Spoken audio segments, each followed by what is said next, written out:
What's up, everybody? I am Richard. And I'm Sean. And we are speaking the language of bromance. I'm going to kick this off right off the top with this crazy story I heard. All right, you ready? Here we go. This is a headline. I saw 2 days ago. Pope urges European military force to be used against Islamic Caliphate. All right, I thought I saw something over there, but I thought that was just like an Onion headline. Oh no! This is basically the Pope, the Bishop of the Archbishop of Europe, as he is also known. His Holiness is another name he goes by. Has officially called, in not so many words, has officially called for the next crusade. Huh. So what prompted this? Just everything going on right now? Well, I think there were some people in the Islamic world that have decided they're going to form an Islamic caliphate, and so the Pope wants to fight against this, apparently. So he is authorizing, he is using his papal seat to authorize the use of military force. And I don't even know what that means, because like 300-400 years ago, yeah, when the Pope said something, everybody was like, "Ooh." Well, the Pope was the one getting like kings and stuff in their seats. Like he was really the one kind of pushing for that. But now everything's kind of like established that that's just kind of there. I mean, the Catholic religion is one of the biggest religions, but I don't know if they have the pull as much as they say they or as much as they did back then. Exactly. So I don't know like what that means. I mean, I think there's a degree that it'll be used as a recruiting tool. Otherwise, they'll be like, "Oh, they're calling for a crusade, so now we have to rally against the infidels." Yeah, that seems like that's just going to get awkward really quick. The story I read was this isn't unprecedented. Obviously, the Pope has called for military action. The last time was in 1096 when he called for the Fourth Crusade. It has been unknown up to this point for the Pope to call for military force using Twitter. Well, maybe he got a direct message from God on his Twitter account, and that's what promoted it. Your Holiness, what are you doing? I'm tweeting a crusade. Hashtag get 'em. Hashtag burn the infidels. That sounds ridiculous. So there you go. I have kicked the show off. We are starting the Fifth Crusade. So anybody, you're going to start seeing recruiting posters on the sides of churches. It's going to have the Pope with a finger out. He wants you. So Fifth Crusade, it's on, people. That's what I got. But like, what if you're not so? Back when the first Crusades were going on, like most people, I guess, were Catholic at that point. But now most probably people in those armies aren't Catholic, so it's just like, oh, I'm not fighting that war. I'm not Catholic. Yeah, like what do the Lutherans do? They're just like, what? You're not the boss of me. You're the boss of me, Mr. Italian man. So, he's not Italian. Isn't he from Brazil? Well, yeah, but he lives in Rome. Yeah. He's been repatriated as a Roman citizen. So that's a great way to start off our 10th episode. That's right. We're starting it off with a crusade, with a holy mission. We're on a mission from God. Yeah. Have you ever seen Blues Brothers? I love the Blues Brothers. I've only seen, last time I was home, it was on TV, and I saw like the last bit of it. 200-something miles to Chicago. We got a full tank of gas, half a pack of cigarettes. It's dark, and we're wearing sunglasses. Hit it. Awesome. So I think that's pretty cool. We've got the 10 episodes. I know. It's gone real well so far, I think. Probably won't pat ourselves on the back the whole show, but I think it's kind of cool. Well, I think our opinion matters little because it does, like I can make you laugh and I can amuse myself and you can make you can amuse yourself and you can amuse me, but Whether or not we entertain anybody else, I mean, that's up for grabs. Yeah, so if we have the same amount of listeners now as when we get to episode 100, it's going to get here one way or the other. Right. So. I think in the next few, I think we should just spend the entire episode just screaming "Love me" into the microphone. Love me. Why will you people love me? Hashtag love me. Hashtag eat the beaver. So on a lighter note, we had our horror movie draft, and recently Tiffany and I went to a wedding, and it was at a place that I didn't realize that the wedding was going to be in the same hotel. Like you're married, so like when the wife says, "Hey, we're going to be doing this stuff," you're like, "Okay, whatever." You just kind of have right, to yeah, you figure don't, it out, and yeah. You don't really ask a bunch of questions, so.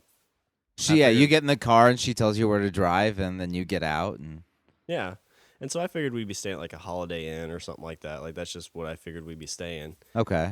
So we're driving up there, and like we get in this small town, and I'm like, is the wedding gonna be in the hotel? Because she said it's the hotel blah blah blah, and I was like, okay, that doesn't sound like a Holiday Inn to me. Right. And so we pull in, and we pull up this road, and it's in this really small town. And this hotel looks basically exactly like, or reminds me exactly of the Shining Hotel. Oh, the Overlook. Yeah. The Overlook Hotel. So we pull in, and I'm kind of like, is this the hotel? And she's like, yeah. And I'm like, yeah, this looks like the hotel from the Shining. That's creepy. And so we... that movie. And I mean, I was kind of excited. I mean, yeah, this is kind of cool. And it's got like this big, like, old sign, and it looked like an old hotel, but you never know. I mean... Right. Hotels can look old, but it could be 3 years old. Okay. So we get in, check in, like everything looks real old. Like they even have an old-timey bell that like you hit and ring and people come out and greet you. And it's what they use to wake the dead. Yeah. So we get up to the room, and she's flipping through the thing, and this hotel has been rebuilt twice. So it was built in like 1888, and then it burned down a year later. And so then in 1909... Under mysterious circumstances? The first time it was a candle, I believe. A candle in the ballroom. The second time, so they rebuilt it in 1909, and it burnt down in 1910. And that time was because of the furnace malfunctioning. Or I think like the furnace or something like malfunctioning and burnt the hotel down. So this hotel is burnt down twice. Burnt down twice. The third time, they moved it back to where it is now. So, like, there's probably a good, like, 2 or 3 city blocks from where the original entrance was. And okay. They moved it all the way back because they started building it as they were cleaning up the second part of it getting burnt down. Okay. And this one they built in 1912, I believe, and it's been up since. Okay. But it was kind of cool. There's a lot of history there because this area was set up for, there's a lot of springs, so a lot of people came to visit for the springs for the healing factor or whatever. Okay. All right. But like Al Capone actually even stayed there a bunch. Ah. They had a little ghost tour. And it was funny because they were talking. They had about a ghost tour? Yeah, they had a ghost tour. Oh, that's awesome. It was pretty sweet. And the guy was walking around, and he says, like, during this time period, when Al Capone and them came here, it was the dry time, right? Right. Or it's during Prohibition. Prohibition. And so he said that the cops in the area knew about this, and so they waited until they knew there was going to be like a big party and a lot of people were going to be there. So like, all right, we're setting up a sting. We're going to go in there. We're going to pick everybody up. So these cops, they're driving in, like, we're going to get this big-ass bust, and they walk in, and there's like a senator, the judge, and then like some other high official of the city, like all at this place drinking. So they kind of like walk in. They're like, oh, well, have fun, guys, and walk out. We just we heard that there might be another fire, so but seems like you're fine, so we're gonna go. Bust in, it's like, hands up, and like cuffs the senator, and the senator looks at him, he's like, oh, hi, Senator, just playing a joke. Quick, give me the keys. What do you think, Sergeant O'Malley? Do you want a drink? No, thank you. But that's what we kind of been on. So it was kind of neat seeing that hotel. I definitely want to go back and check it out. Were there any creepy twins? No. Was there an open bar? There was an open bar. Was the bartender's name Lloyd? I think it was. No, it was. There's a dude to check. I can't remember what his name was. It was funny because like the everybody who was there for the wedding had rooms, so we all go on the ghost tour together, and we get up to the one room, and the guy giving the tour, he's like, so in this room 414 or whatever it was, and everybody looks at this one guy and they're like, Uncle Tim, isn't that your room? He's like, shut up. And so he was just telling some different stories. Nothing was too creepy, and I didn't really see anything, but he says he's had a few weird instances. But I've been on ghost tours before, and normally how they work is like they start out like interesting, like it's a history and like it's like Bible. But then as you get going, it's like, oh, you see that convenience store? Yeah, there's the ghost of Susie Joe there. And the one next to it, that's the ghost of the one-handed Mark Frankenstein Jackson, whatever. And you're just kind of like, by that point, you're just like, whatever, just, I'm going to leave. He always is walking around asking to give away his change. Here's your change. Change. Yeah, that's not that intimidating. It's not. It really isn't. But I got to spend the whole time in the hotel, so I started watching Boardwalk Empire. I don't know if you've watched much of that at all. I have not. People tell me it's good. And, Steve Buscemi's in that, isn't it? Yeah. I've liked Steve Buscemi. Yeah, I got through about 4 or 5 episodes. It was pretty interesting. I mean, it's during Prohibition, so it's kind of just all that corruptness. So it was kind of neat that because I just started it up randomly, and then there's all the stories about Al Capone being there, and Al Capone's actually in that show. Right. So kind of yeah. I never understood, like, because I mean they had to know Prohibition didn't work at all. And I wonder if they knew that going in. If I don't know what the point of passing the amendment was for Prohibition. Yeah, it seems like you wonder if there's people that kind of came into that thinking it's like, listen, this stuff's legal now and we can make money on it. How much money do you think we're going to make if we make this illegal? Yeah. Because, yeah. I mean, you look at some of the people back then, like how much money do you think a lot of people made during that time period? Oh, I mean, they were probably making stupid, crazy money. I mean, I just don't see what the point of doing it was, because, I mean, if it was, even from a simple moral standpoint, I don't see anything where drinking heavily may not be the smartest thing. Drinking heavily and constantly may not be the smartest thing to do, but I haven't seen any. I rarely, or actually, no, I don't. I haven't seen anybody say that it was immoral and the reasons why it was immoral. I think that was kind of the big push, though. Is there was a lot of like religious kind of groups and like a lot of women groups that were just they seen the destruction of drinking because just people, I guess, were. I don't think they'd be any more destructive than they are now, but they just saw a lot of that stuff going on, and I think it was just a way for them to say, hey, we're going to purify our country, and we're going to be a country that isn't blinded by drunkenness. The best part is those like the day before, so like they basically had like a New Year's Eve thing for when the amendment went into effect.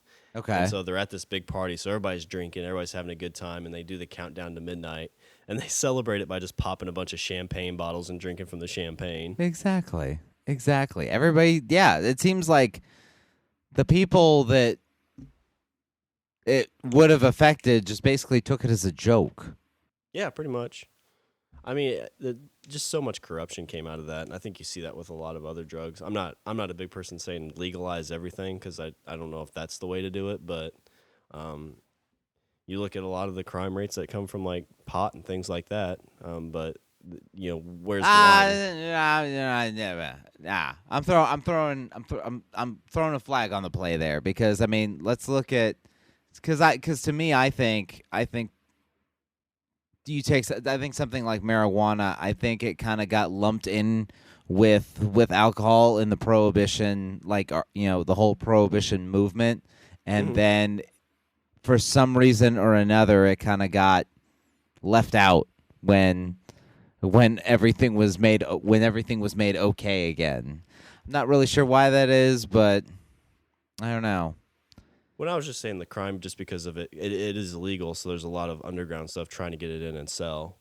that's what I'm not saying marijuana specifically the drug is causing those crimes. It's just the selling and importing of that's probably what's causing some crimes. I mean, you see that in Mexico and things like that, I guess. Yeah, I gotta say I'm probably a big pusher for legalization because not to me I see you should regulate it the same as you should regulate alcohol. I mean I think there's a lot of other like crazier things that are much more damaging and to yourself and much more damaging to others than the marijuana. Personal opinion, but yeah, I think there's a long and checkered past that goes with that. Yeah, it's kind of interesting, like you said, like they kind of lump those together. But why is it that marijuana? Like when you compare like marijuana, alcohol, and cigarettes, like the other two I've never smoked pot, but it seems like the other two are more damaging to your health and to your longevity than pot is. But yet, that's kind of what sits out there as the thing that's illegal. Yeah. You're such a straight arrow. I am. Like we said, Leonardo's my favorite turtle because he follows the straight and narrow. That's what I do. I don't think I've ever even seen you drunk. I've seen you buzz drunk, but not drunk. I mean, I've gotten pretty drunk a handful of times, but yeah, it's not something that it's back to like what we talked about before. Like I've always hung out with people just a little bit older than me. So like when they were like 19 and 20, they were, getting drunk and stuff. At college, but I wasn't old enough to be there. And then like when everybody turned 21, they're all going out. And then like finally I turned 21, everybody's like, yeah, we're kind of done with that. I'm like, oh, well, guess I am too then. I missed the boat. It's like, hey, I want to go party. Like, oh God, you're such a 21-year-old. It's like, you're 22 and a half. Right? Why are you so mature? All right. So speaking of marijuana legalization, go ahead and take a guess where I am sitting right this very second. Well, okay, but yeah, play along, damn it. Let's see. Last time we talked, you were sitting about 2 hours away from me. Actually, no, last time we talked, yeah, you were sitting about 2 hours away from me. I was sitting in a state that's next to my state. Right. But are you still there? Are you still in that state? No, I am not there. Where are you? I have since made a very radical decision, and decided to move myself 2,400 miles west. And it's roughly 2,400 because I checked on Google Maps. 2,400 miles west from where I was. I am right now sitting in sunny San Diego, California. Are you at a medical marijuana dispensary? Not at the moment. They just hand it to you when you cross the border. They're just like, here's your complimentary plant, and it's a housewarming plant, right? It's just a pot plant. Welcome to California. Here's your plant. Here's your plant. Here's your papers. Thank you. You're so hospitable here. No, yes, I am right now sitting in sunny San Diego. I am actually looking out a back window at the ocean right now as we speak. And that's probably why you have a better sense of calm and I am. That's why I'm happiness. Exactly. I'm calm and mellow because of the ocean. Yeah, we've got a nice 96, 98 degree day. Got to mow the lawn and you got to go out and probably 78. And it's I think weather today it is 78 degrees. I'm jealous. I'm very jealous. And it's been that way. And that's always pretty much that way, isn't it? Yeah. My daughter, was it yesterday or the morning before? She was like, "Hey, Dad, guess what the temperature is going to be today?" I'm like, 70 degrees. She's like, "How do you know that?" I'm like, "Because it's Southern California. It's always 78 degrees. Always 70 degrees. 70 to 80. So yes, so I have picked up myself and mi familia, and we have moved across the state. Not only and people are like, well, that's not that radical. People do it all the time. That may be true. People do move all the time. Not a lot of people decide to sell or abandon most of their possessions, and what is left cram into a Airstream camper and pull it 2,400 miles to sunny California, which is what I have done. Embracing the spirit of the 1960 hippies of old. No, you know what? I'll go back further. Embracing the spirit of the pioneers, I have decided to hitch my wagon and head west. I think you're a mixture of the three. You got the pioneers, you got the beat movement in there, and the hippies. You've got all three. Yeah, the beat movement. Forgot about the beatniks. Manifest destiny. Just see you out there, just right. I got I think, man. Maybe that's why I own a fedora. Yeah, well, you got the long hair. Right. Just put some of that old gel in it and kind of slick it back a little bit. Yeah. I'd have to get poetry. I'd have to get rid of the beard though, and have to shave it down to just like a Fu Manchu. Yeah. Well, the beat movement. I mean, they kind of accepted anybody. I mean, you had like extreme hippies. That's true. That's true. Like Hunter S. Thompson, dudes that just did a lot of drugs. And yeah. Junkie's a good book. I don't know if you've ever read Junkie, but that is a good book. I have not. Is that about Hunter S. Thompson? I think he wrote that. I can't remember. It's somebody from the beat movement, but basically it's just about like a heroin addict and just like kind of that. Because the beat movement was weird. There was just like, you had kind of the hippie feel where people were just like free love and, music. And you had people who were like writing poetry. And then you had people who were just like experimenting with all kinds of drugs. Ironically, right now I'm looking at a picture of Hunter S. Thompson. Yeah, and it's like a dude that looks like that is hanging out with guys that look like hippies. Yeah. Like Jack Kerouac. Well, Jack Kerouac, I guess, was more of a country kid kind of looking guy. I'd say that too. But it was just a weird... I had a class in that in college. It was just really, really interesting. Like, almost Kerouac seemed kind of cool. Kerouac seemed like a dude like I would want to hang out with. I read a bit of The Road. I don't know if he wrote all of his books like this, but basically what he did is he had a big-ass typewriter with like a big sheet of paper, and he wrote it all in like one big piece. Yeah. Almost like a scroll. Right. Oh, it was all on one piece of paper. Yeah. Oh, that's interesting. Yeah, it was pretty cool. Huh. I think in the movie The Road, you see him doing that because he's just got like a typewriter, he's just typing away on it. It's just like this paper just is like rolling itself on the bottom. Oh, that's cool. Kind of neat. Like a scribe. But yes, so I'm sure that everybody is thinking, what the fuck is the matter with this human being? Which, ironically, I haven't gotten that here. I don't know why. I don't know if this is just, if it's very commonplace, if this happens a lot. But I haven't really gotten, like, when I'm like, oh, yeah, just, I did this and whatever. And people here seem to be like, yeah, that's cool, man. And, like, where I was, like, people were like, are you fucking insane? Like, are you on crack? Well, you look at kind of like, so I'm from the Midwest and you're from the Midwest, and it's very much kind of like, just do what's comfortable, do what you know, and try to stay in your box. Stay in your box and do your best to keep afloat. Yeah. Something radical like moving like you did is just like, why would you do that? I mean, and then like you get there. You're not in your box. Yeah. Get back in your box. Get back in your box.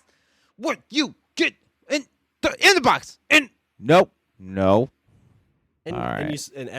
I'd probably say 90% of the people in that area are kind of like that. And so it really is easy to fall into that. It's like, well, maybe I should stay in the box because that's what everybody else has done. And they seem to be doing okay. Yeah. But then somebody like you, like you're sitting in California right now and it's 78 and you see the ocean. You're like, wait a minute. This can be a big box. Why is it got to be a little box? Well, I mean, I have a multitude of varying reasons why I've decided to, I guess, for lack of a better word, go temporarily insane. But at its core, I would say that there's I think you worded it perfectly, that there there is more than just the box. And I think that if you're willing to deal with a degree of discomfort, you can end up a bit more complete, and you can end up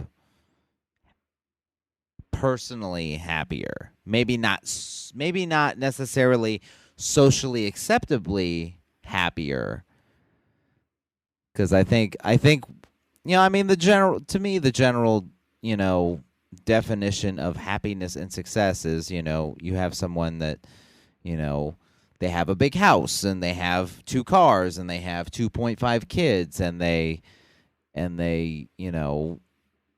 work.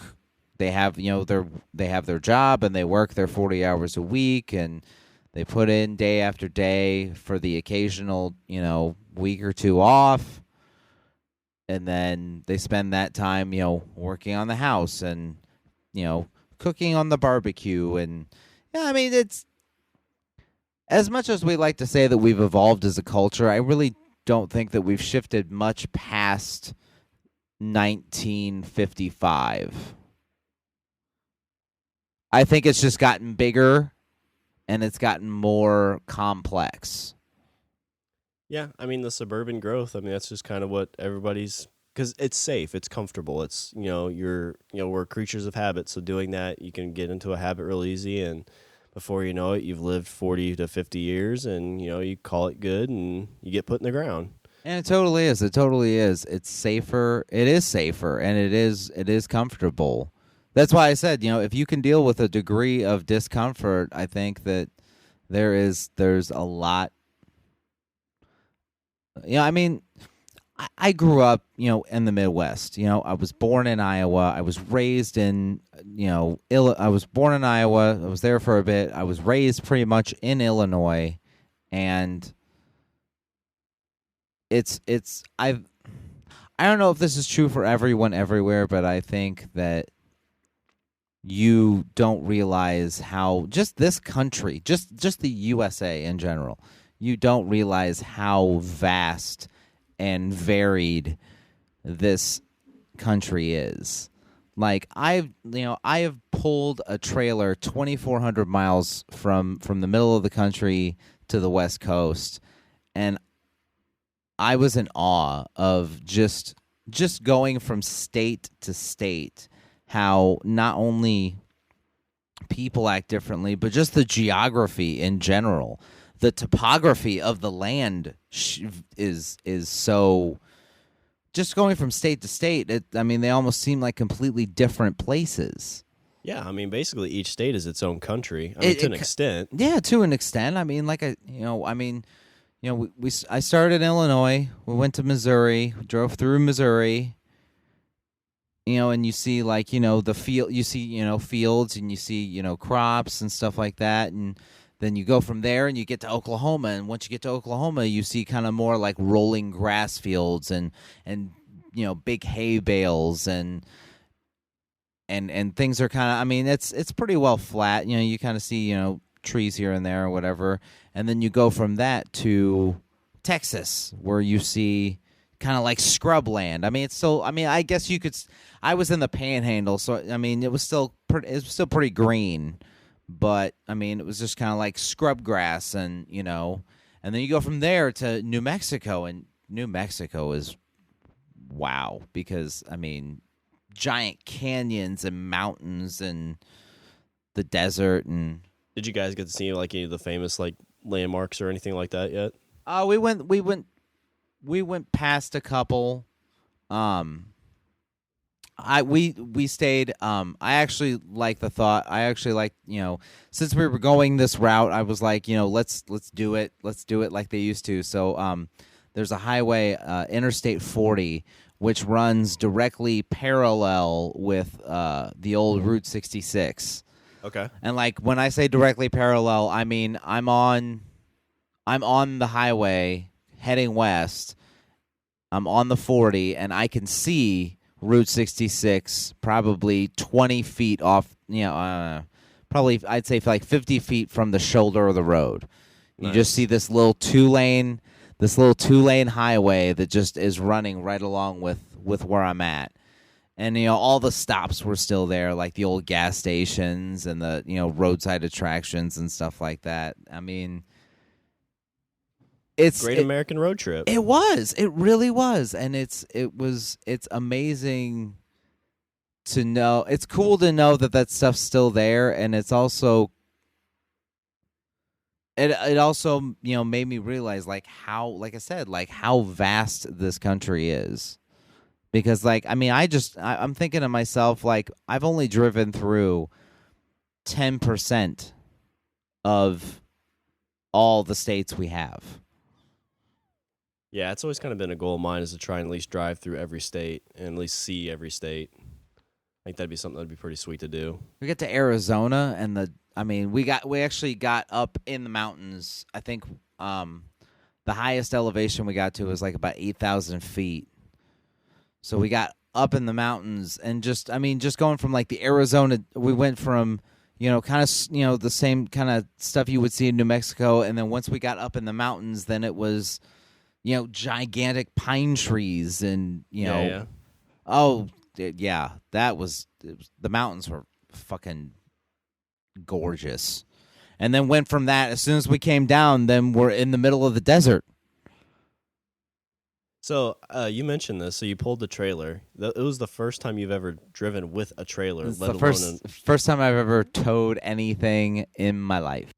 So by the time you got to the mountains, did you feel kind of like a pro, or were you just kind of white knuckling it? I was going up. I was fairly okay. Going down. I was pretty much I'm in the car, and I'm nobody move, nobody speak, nobody breathe. And I just kind of, braked all the way down. Because, towing that trailer, fully loaded, that trailer weighed, I think that trailer weighs about 5,000 pounds. Yeah, Arizona was just fucking gorgeous. And then from Arizona, then I hit the California border, which again, it's desert for a while. I'm not gonna lie, I drove straight through the middle of the desert. Desert feels a lot better than Kansas, though, right? It did. At least I think it did. I think it did. Desert was it was hot. It was so hot. I think I had the air cranked. I had to turn the air off when I was going up. As I was going up into the mountains, I didn't want to work the engine too hard, so I turned the air off. But yeah, I blasted the air conditioning all through the desert, and I'm looking at my car has a digital readout for the temperature outside, and it was saying 107. That's warm. Yeah. Yeah, but it's so weird because temperature was reading 107, and this is I'm going through Arizona. I stayed at a RV park in Arizona that night, and I woke up at I just kind of hung out and fell asleep, and woke up, I think it was 1:30 in the morning or something like that, and the temperature was still 94. Oh wow. Yeah. They say it's a dry heat. Does it still feel hot? Yeah, it is. It's the desert, so it definitely is. It's a dry heat. Yeah, we actually stayed a night in every state that we passed through. So that's cool. So we stayed in Oklahoma. Oklahoma was, honestly, Oklahoma didn't really remind me of anything different than any other place I've been. And we got to, let's see, after Oklahoma was Texas. Texas, I would say Texas was kind of cool. It was kind of kitschy. We stayed in an RV park in Amarillo, which was right next to the Big Texan. Have you ever heard of the Big Texan? It's the steakhouse which I didn't do the challenge. They have this challenge where they give you a 72-ounce T-bone steak, a baked potato, a salad, and a roll. I want to say that's everything. But if you can finish that meal in under an hour, it's free. If not, it's $3,000. Exactly. If not, then it's I think it was like 40, $35 or something like that. That something ridiculous. But yeah, so we stayed in Amarillo, and then after Texas, we were in New Mexico, and we stayed at this place outside of Albuquerque.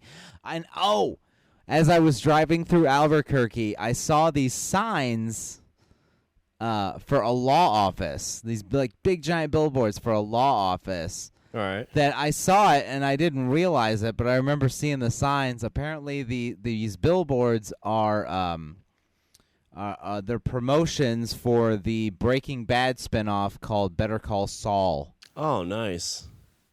So they had these billboards like all over Albuquerque because that's where Breaking Bad. If anybody hasn't seen the show, that's where it takes place. It takes place in Albuquerque, New Mexico, and the show's actually was actually filmed there. And I think actually most of the locations you could actually go to, which I thought about, but I didn't. Were there any phone numbers or anything on the billboards? I know sometimes with the... There was a phone number on the billboard. I believe if you call it, there's some voicemail that comes up. I don't remember what it is, but there is, yeah, there's a billboard and it does have a phone number on. I'm sure you could Google. I'm sure anybody could Google it and yeah, probably could hear whatever it was. Right. But yeah, New Mexico was breathtaking. I mean, for being a landscape that kind of doesn't have a lot of vegetation, like no like giant trees or anything like that. Like I mean, like people knock the desert, but the desert really does have its own beauty to it. Like you see like different colorations in the stone and stuff like that. This place we stayed at, and had lava rocks. There were like lava rocks everywhere. Nice. Like just all over, like on the ground and stuff like that. Like big giant volcanic rock and stuff like that. And it was all like scorched black, and it was cool. Did you guys end up making it through the Grand Canyon at all? We did not get to the Grand Canyon. It was a bit out of my way. Gotcha. I was hoping you said you did, and you kind of did the Clark Griswold. You know, your wife's sitting there looking about. It's like, don't you want to look at it and appreciate it? You stand there for a second, bob up and down. I was like, yep, big hole, let's go. I did also. The other thing I wanted to do is Hoover Dam. And I want to go on the dam tour with the dam tour guide. I gotta say, I do have to kind of like break this out. I did come, and maybe this is kind of like shattering the fourth wall, but I did come visit you, in Missouri, and I gotta say, there was a moment when I pulled up with this RV, or with this, when I pulled up towing this trailer, and parked alongside your street, there was a moment that I did feel like Cousin Eddie from like National Lampoon's Christmas Vacation. Kick the door open and be like, Sean! Well, Cousin Eddie? When I did come out that next morning to say bye, you did have a hose into the sewage there. Shitter's full.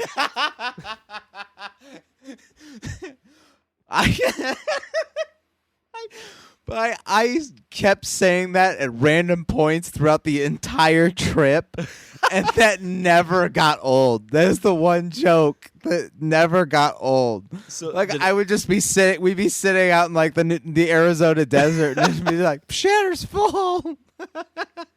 So did it not get old to you and everybody else that got old to it? No. Amanda was the same way. Amanda just like died laughing the entire time. That's awesome.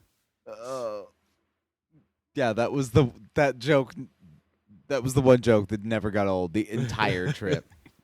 But yeah, New Mexico was beautiful. Arizona was interesting because like we're going through the middle of the desert and drove past. They have big wind farms and with the big giant turbines. And we saw on the side of one of the highways we were on there was a solar field. So you just see like miles and miles of solar panels. Was there any kind of like hum or anything like that? I couldn't tell. I mean, I'm cruising down going like 65, 70. We did stay at this one park we did stay one night at a park in Arizona. It was like smack in the middle of the desert. Like there wasn't, I think the closest town was like, the closest gas station I think was like 10 miles away. The closest town was like 20 or 30. So, I mean, it's like smack in the middle of the desert. And, And like I said, big cactuses. You see, like I've never actually seen like a full grown cactus in real life. That was kind of cool. But we pull into the park and we park and everything, and I go to pay and whatever. And the park we stayed at had a pool, and he was like, oh, the pool's open. The guy was like, oh, the pool's open all hours and everything.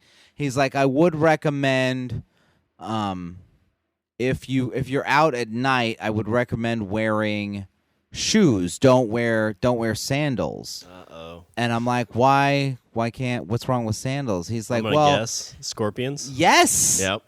Because at night, because we're basically like this RV park was basically in like a big gravel lot. He said the scorpions love the gravel. They like the heat of the rocks. He's like, so at night you'll see a bunch of them on the gravel, which I actually didn't see any, but yeah, I told that to my kids. I'm like, now make sure you wear shoes at night or else the scorpions will get you. And they're like, what? What? And they're like, yeah, scorpions. They're like the band, and rattlesnakes. There was scorpions and rattlesnakes. He said that was the two things you should watch for. I've heard that like when you put shoes on and stuff too, you're supposed to shake them to make sure they haven't crawled in there. Because I guess they like to crawl into shoes and stuff at night to just, I don't know if it's safety or it's easier than burrowing into a hole or whatever. But people that were stationed out in the desert, they said they had to do that just to make sure they didn't put their foot in their boot and get stung. I really didn't know that. Yep.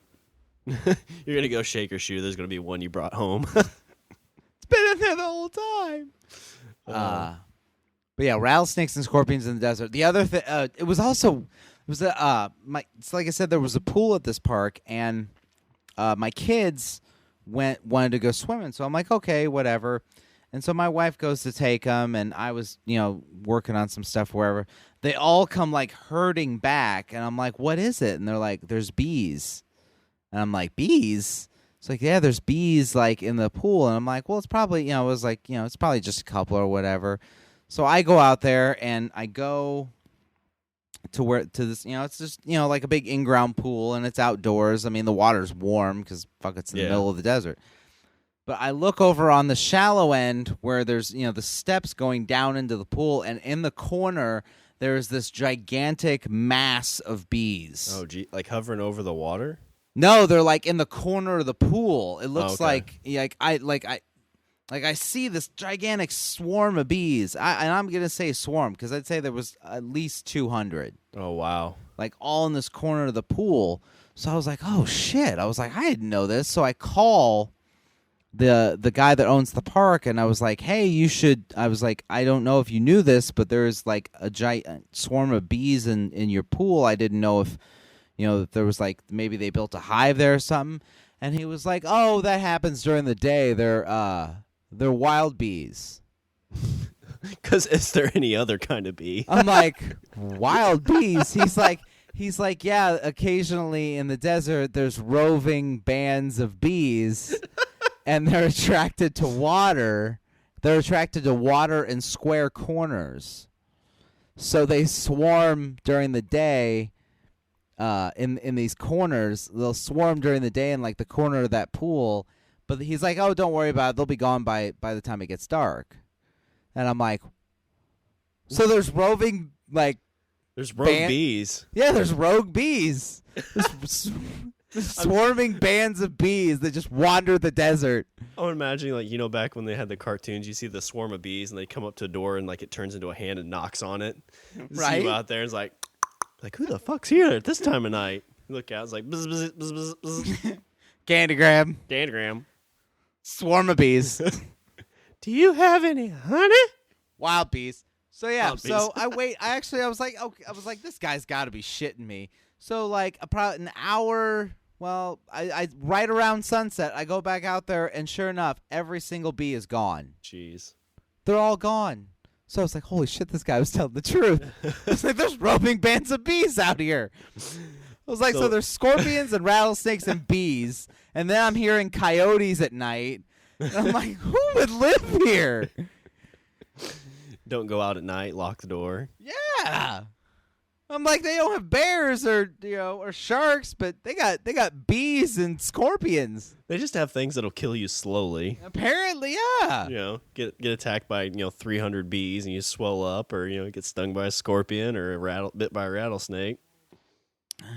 Yeah, I didn't know. Like he said, scorpions. I was like, okay, that makes sense. It's the desert. They're scorpions. Okay, said rattlesnakes. I'm like, yeah, it's the Southwest. I knew there were going to be snakes, and then yeah, but then I had no clue about the rogue wandering bees. That's great. Like, you're just driving and there's just a wall of bees blocking the way. Like, hey, you got to pay the toll. That was one thing about Oklahoma that bothered me, was the toll roads. I was on toll. Like, I think I put down like $30 in tolls driving across that state. And it was just that state. It's the only state.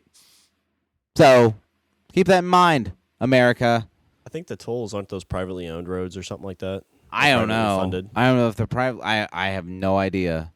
But yeah, tolls all through Oklahoma. $30. $30 I gave to the state of Oklahoma to drive through it. Well, they always suck too, because you're going along and you got like, oh, I gotta stop. You get another 20 minutes down, it's like, oh, I gotta stop again. Yeah. Yeah. So it's ridiculous.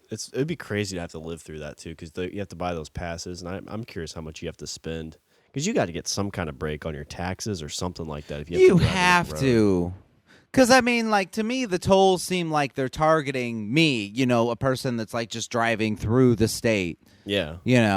But, like, people that live in that state, like, they've got to get some kind of deal for that. They have to. Yeah. Because if they don't, then that's ridiculous. That's just basically like a live-in road use tax. So taxes in Oklahoma, all kinds of goodies in Mexico in the desert. But you finally made it to California. I did. I made it to California. We made it through the desert, through another set of mountains, and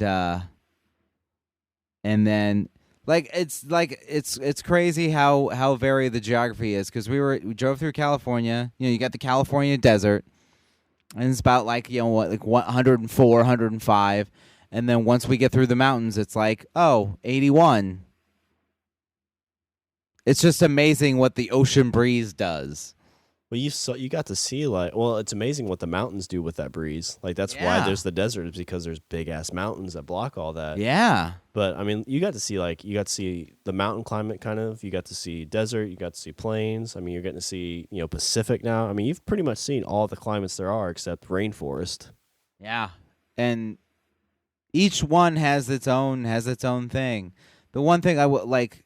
I mean, I was bitching about the desert and scorpions and blah, blah, blah, and wandering bees or whatever. But at night, I was sitting outside and I was having a cigarette, and I looked up, and I haven't seen that many stars in the sky since I was 6 years old.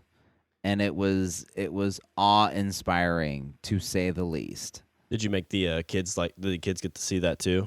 Yeah, my oldest has a telescope. Oh, and, nice. Yeah, and so she set it up, and we were looking at the stars, and I was pointing out constellations and stuff like that. And it's weird. You would think that smaller towns, you would think that you would they talk about this thing, light pollution.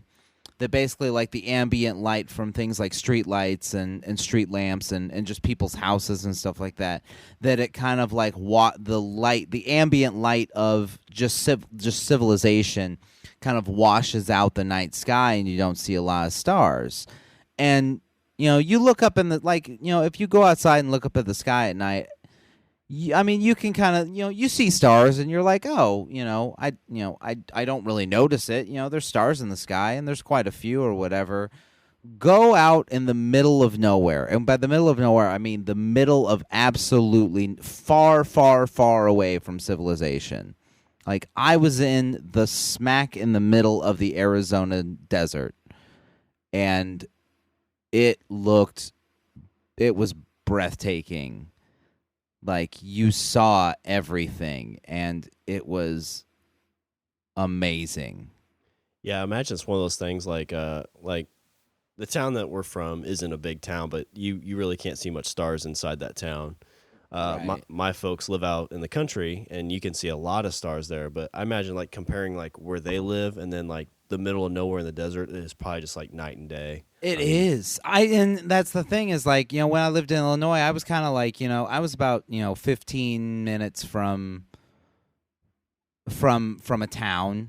And so, I look up and I kind of thought the same thing. I'm like, I see the stars. It doesn't look, but yeah, you see them in the middle of the clear desert sky, and it blows you away. It blows you away how, and like I said, like people talk about light pollution and stuff like that. It's true.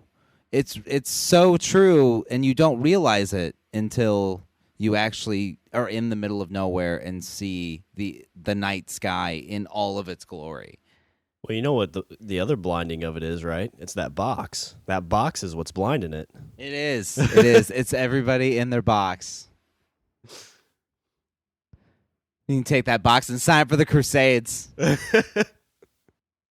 Because the Pope wants you. What you doing, Your Holiness? Tweeting a crusade. Tweeting the next crusade.